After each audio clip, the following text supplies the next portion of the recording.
আওয়ামী লীগ এরকম একটা দল আপনি বুঝতে পারবেন না হঠাৎ করে কোন সময় এরা শহরে চলে আসবে। আমরা এমন একটি লড়াই শুরু করতে যাচ্ছি যে লড়াইয়ের পেছনে ফেরার কোনো অবকাশ আমাদের নেই। এই লড়াইয়ের একমাত্র গতি সামনের দিকে এবং এই লড়াইয়ের একমাত্র ফলাফল হচ্ছে আমাদের বিজয়। এই লড়াইয়ে জিতবে কারা? আওয়ামী লীগ এরকম একটা দল আপনি বুঝতে পারবেন না হঠাৎ করে কোন সময় এরা শহরে চলে আসবে। শেখ হাসিনা এগুলা বিদেশ থেকে রপ্তানি করে গেছে। তোমরা কেউ এই সমন্বয়কদের কথা শুনে না, কলেজ ক্যাম্পাসে ফিরে যাও। তোমরা তোমাদের পড়াশোনা করে তোমাদের মা বাপের মুখ উজ্জ্বল করো। আমি আজকে বললাম আমি জয় বাংলা করি, একজন আমার চল মারলো। আগে ভালো ছিলাম। তোমরা ইউনিট সরকার এক দুর্নীতির আপনি হিসাব পাইবেন এই সরকার আবার যাওয়ার পরে।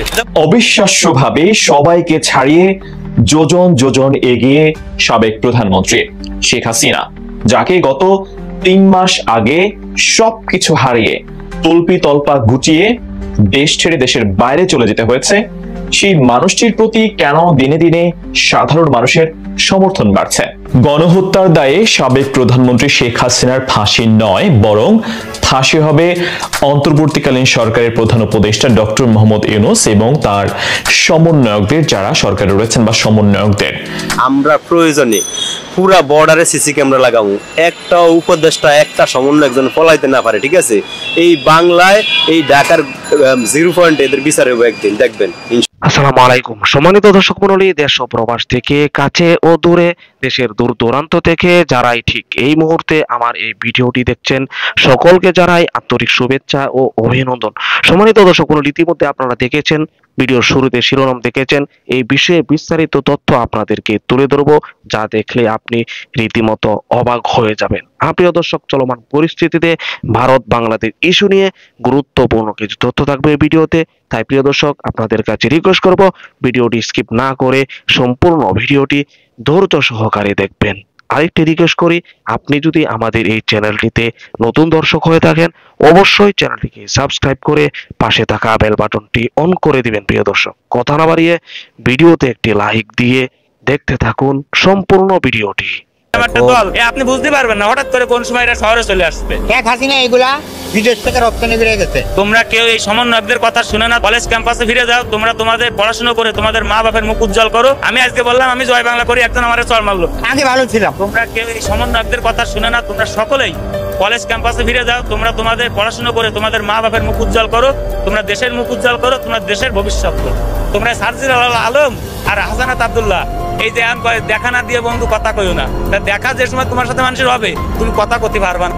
তুমি এই যে সাদ্দাম এরে নিয়ে ওরে নিয়ে কথা কচ্ছাও। সাদ্দাম হয়তো বা মনে করো যে এই বিএনপি ছেলেবেলের টাকা খাইয়ে হওয়ার দেশে, কিন্তু ওই একে মিনামুল হক শামীম, ওই নাজমুল হাসান দুরজয়, ওই সিদ্দিকী নাজমুল, ওই আহমদ বাহাউদ্দিন নাসিম, ওই মাহবুবুল আলম হানিফ, এরাও ছাত্রলীগ করিল। এই আমলের লোকজনও অনেক আছে। আর আওয়ামী লীগ এরকম একটা দল আপনি বুঝতে পারবেন না হঠাৎ করে কোন সময় এরা শহরে চলে আসবে, কোন সময় শহরে ঢুকবে আপনি বুঝতেও পারবেন না। আটকানোর কোনো সুযোগ থাকবে না। আমি আজকে বললাম আমি জয় বাংলা করি, একজন আমার চল মারলো। আমি বললাম আমি বিএনপি করি, একজন আমার মারলো। কিন্তু এই গত আমাদের যারা চল মারতে আসতেছে, এই লোকটা আসছে গত মাসে আওয়ামী লীগ করতো, এই মাসে বিএনপি করে। কারণ এরাই আসবে ফুটপাত ভাড়া দিয়ে খাবে, ফুটপাতের থেকে চাঁদাবাজি করে খাবে। তার জন্য এদের মা বাপের নাম চেঞ্জ করেও যদি থুতি হয়, এরা তাই তবে ভাই, কারণ এরা একবার আওয়ামী লীগ একবার বিএনপি। গণহত্যার দায়ে সাবেক প্রধানমন্ত্রী শেখ হাসিনার ফাঁসি নয়, বরং ফাঁসি হবে অন্তর্বর্তীকালীন সরকারের প্রধান উপদেষ্টা ডক্টর মোহাম্মদ ইউনূস এবং তার সমন্বয়কদের, যারা সরকারে রয়েছেন বা সমন্বয়কদের। আমার কথা নয়, এমনটা বলেছেন সাবেক প্রধানমন্ত্রী শেখ হাসিনা। তিনি ভারতে রয়েছেন, আপনারা জানেন। 5 আগস্ট তার সরকারের পতনের পর আমরা দেখেছি নিয়মিত বিরতিতেই সাবেক প্রধানমন্ত্রী শেখ হাসিনার কল রেকর্ড ফাঁস হচ্ছে। আজকে যে কল রেকর্ড ফাঁস হয়েছে সেটা আসলে গুরুত্বপূর্ণ, কারণ এখানে তিনি বর্তমান সরকারের নানান কর্মকাণ্ডের তিনি নিন্দা জানিয়েছেন, সমালোচনা করেছেন কড়া ভাষায়। তার বিরুদ্ধে যে অভিযোগগুলো আনা হয়েছে সেই অভিযোগগুলো তিনি যেমন ভাবে খণ্ডন করেছেন, ঠিক তেমনি ভাবে তিনি বর্তমান সরকারের বিরুদ্ধে অনেক অভিযোগ তুলেছেন। এবং আরেকটা বড় ব্যাপার, সেটা হচ্ছে আগের কল রেকর্ডগুলো শেখ হাসিনার কল রেকর্ড কি না সে ব্যাপারে যদিও অনেকেই প্রশ্ন তুলছেন, সন্দেহ প্রকাশ করছেন যে আদৌ এটা শেখ হাসিনা কিনা, যদিও তার মতো শুনতে মনে হচ্ছে। এবং আমরা জানি যে ভারত সরকারও এই কল রেকর্ডগুলো যে শেখ হাসিনার কি না, হ্যাঁ বা না, কোনো কিছু তারা জানায়নি। তবে এবারের কল রেকর্ডে শেখ হাসিনা নিজেই কিন্তু বলছেন যে আমার কল বা আমার কথা তোমরা রেকর্ড করতে পারো, তার নেতাকর্মীদেরকে তিনি বলছেন, এবং এগুলো তোমরা সোশ্যাল প্ল্যাটফর্মে ছেড়ে দিতে পারো, আমার কোনো আপত্তি নাই। এটা শেখ হাসিনা নিজে বলছেন তার নেতাকর্মীদেরকে। আজকের কল রেকর্ডে শেখ হাসিনা কথা বলেছেন ডেনমার্কে আওয়ামী লীগের যে নেতাকর্মীরা রয়েছেন তাদের একটা সভা চলছিল হয়তোবা, সেই সভায় তারা শেখ হাসিনার সঙ্গে কথা বলছিলেন। সে কথোপকথনটা এমন ভাবে শুরু হয়, যতটুকু সোশ্যাল প্ল্যাটফর্মে ফাঁস হয়েছে সেটা হচ্ছে বর্তমান যে সরকার গঠন হয়েছে সেই সরকার গঠন প্রক্রিয়া নিয়ে।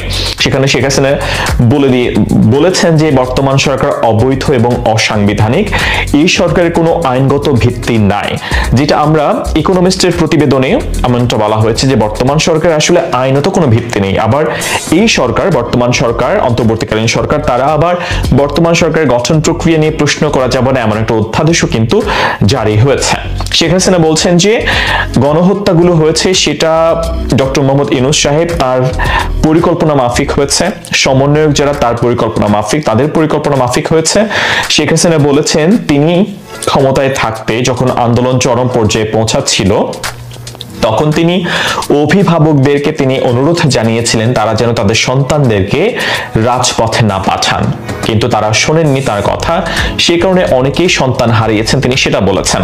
শেখ হাসিনা এখানে আরেকটা গুরুত্বপূর্ণ কথা বলেছেন যে যারা সাধারণ ছাত্র ছাত্রীরা যারা আবেগের বশে জুলাই আগস্টে গণ অভ্যুত্থানে অংশগ্রহণ করেছিল তারা তাদের অনেকেই ভুল বুঝতে পেরেছে এবং আওয়ামী লীগের বা শেখ হাসিনার তাদের প্রতি কোনো ক্ষোভ নেই যারা না বুঝে সরল মনে জুলাই আগস্টে গণ অভ্যুত্থানে অংশগ্রহণ করেছিল।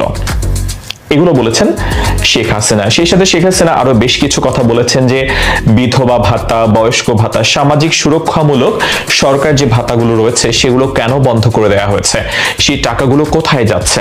শেখ হাসিনা প্রশ্ন তুলেছেন বর্তমানে ব্যাংকে গেলে গ্রাহকরা টাকা পাচ্ছে না, ব্যাংক কেন খালি হয়ে গেল সেই প্রশ্ন তুলেছেন। শেখ হাসিনা আরো প্রশ্ন তুলেছেন শেয়ার বাজারের কেন এই অবস্থা, শেয়ার বাজারের টাকাগুলো কোথায় গিয়েছে। এই সরকার সেগুলো সরিয়ে ফেলছে বা তারা নিজেদের স্বার্থে ব্যবহার করছে এমন অভিযোগ শেখ হাসিনা বারংবার করেছেন সেই কল রেকর্ডে। শেখ হাসিনা আরো একটা গুরুত্বপূর্ণ কথা বলেছেন, তিনি বলেছেন যে বর্তমান সরকার ক্ষমতা গ্রহণ করার পরে এই যে চাকরির বয়স বাড়ানোর যে দাবি তারা আন্দোলন করছিল তাদের উপর লাঠিপেটা করা হয়েছে, গার্মেন্টস শ্রমিকরা আন্দোলন করছে সেখানে গুলি করে মেরে ফেলা হচ্ছে, এই ব্যাপারগুলো শেখ হাসিনা বলছেন এবং তিনি বলছেন যে এই যে আন্দোলন করছিল সাধারণ ছাত্ররা জুলাইয়ে, তো তখন তাদের উপর তো কোনো ধরনের আক্রমণের ঘটনা ঘটেনি, তারা দীর্ঘদিন ধরে তারা আন্দোলন করেছেন এবং তাদের দাবি মেনে নেওয়ার পরেও তারা যখন এক দফার দাবি নিয়ে আসলো তখন ধীরে ধীরে পরিস্থিতি খারাপ হতে থাকে এবং সবকিছু প্ল্যান অনুযায়ী হয়েছে, এটা শেখ হাসিনার বক্তব্য। শেখ হাসিনা আরো একটা বিষয়ে খুব বেশি পরিমাণে নজর কেড়েছে আমার তার বক্তব্য শুনে, সেটা হচ্ছে তিনি বারংবার তিনি বলছেন যে ৭১-এর পরে ৭৫-এর ১৫ আগস্টের ঘটনায় তার পরিবারের উপর যে হত্যাযজ্ঞের ঘটনা ঘটেছে তৎকালীন সরকারের পরে সে ইন্ডেমনিটি জারি করেছিল যে তাদের হত্যার বিচার করা যাবে না।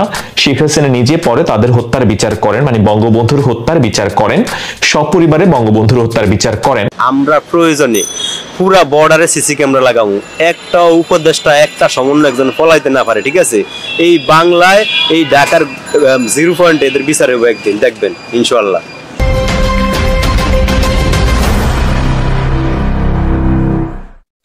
আপনার এই যে সমন্বয়করা বা যে শেখ হাসিনা যাওয়ার পরে দেশের যে সার্বিক ক্ষতি হয়েছে এই ক্ষতি তো আমরা ধরেন 50 বছরও সামলাইতে পারুম না, ঠিক আছে।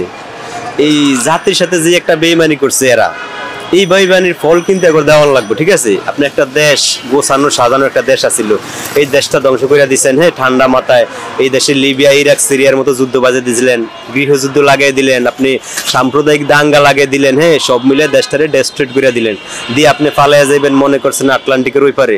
এতটা সহজ না। আমরা প্রয়োজনে পুরা বর্ডারে সিসি ক্যামেরা লাগাবো, একটা উপদেষ্টা একটা সমন্বয় একজন পলাইতে না পারে, ঠিক আছে। এই বাংলায় এই ঢাকার 0 পয়েন্টে এদের বিচার হবে একদিন, দেখবেন ইনশাআল্লাহ।